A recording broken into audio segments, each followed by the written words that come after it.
Hello amphibian lovers, it's Amphibian Boss here, and today I'm going to be doing a contest entry for Japan Herping Channel. He sent out a contest entry yesterday, and I decided to do my Chinese fiberly newt tank for the contest. The entry rules or the conditions to the video were how nice it looks, how it benefits your animals, and how clean it was. Now, to be fair, but also to be lucky at the same time, I just cleaned this yesterday, and I just set this up yesterday. Didn't even know this contest was going on. And I set it up specifically for my newts and to benefit my newts positively, so they can live a happy life. So let's get started. If you don't already know, this is a 10-gallon tank, and this serves a lot of space for my Chinese fiberly newts. Now you haven't seen them. There is one actually up here on the turtle dock in the corner, and I like where the turtle dock is. It's in a good place out of the way, and also helps more look into the aquarium. And then my male was in the back, and that's my female up there on the turtle dock. So a 10-gallon space, there's lots of space for 2 fiberly newts, and hopefully I will be getting more. I'm going to a reptile expo in October to get more, or probably if there's any fiberly newts there, I'll probably buy more. So a 10-gallon space is lots of room, and I have half water and then half air above, so they don't have to stress a lot to swim to the surface to get air and to rest. So that means there's only 5 gallons in there or less, but this is a lot of ground space for fiberly newts. It's not really water space, it's more surface area space for them to swim. And I have tons of plants in here. I actually only had a couple plants to use, and I actually found some plants out of another tank that wasn't being used at the moment. It's just empty, but it's still running and things. So I took those plants out. Now there's lots of plants for them to climb along on and rest on. You can see there's a lot coming up onto the surface and coming out onto the land.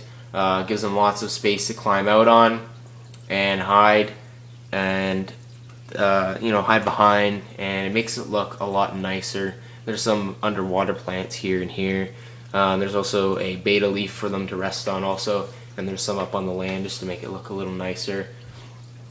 I have some things here to benefit them, such as my Repti carpet.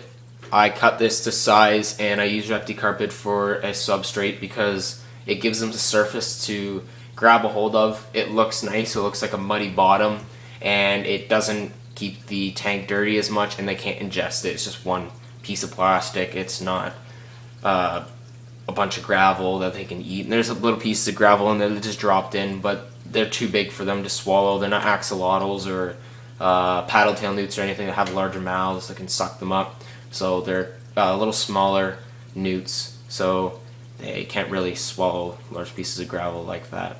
I have lots of pieces of larger rock for decoration, and I also have some pieces of wood, and then there's also this fake piece of fake log back there I got for around $10. I just bought that for a centerpiece, better than the big huge food dish that I used to have.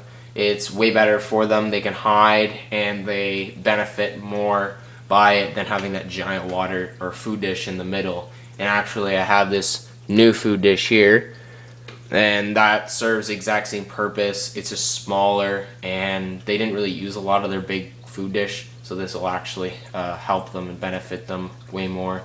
I have a turtle dock in the corner. It's out of the way, but still there. My female's been using it quite often. I think she's a little stressed out more than my male is, but she usually comes up on land more often than he does. He never does. So it's nothing to worry about for me. I have that in the corner just to keep it out of the way, but also have it there for them.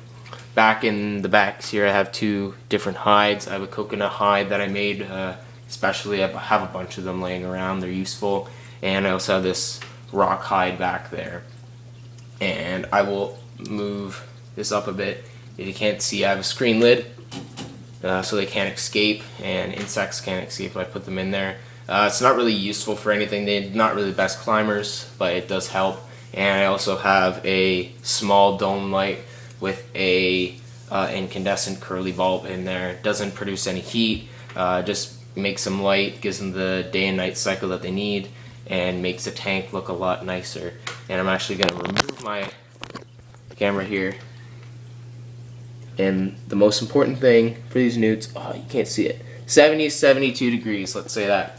That's what it says. 70 to 72 degrees is a perfect temperature for them. That's the water temperature, and that's a perfect temperature for them to live.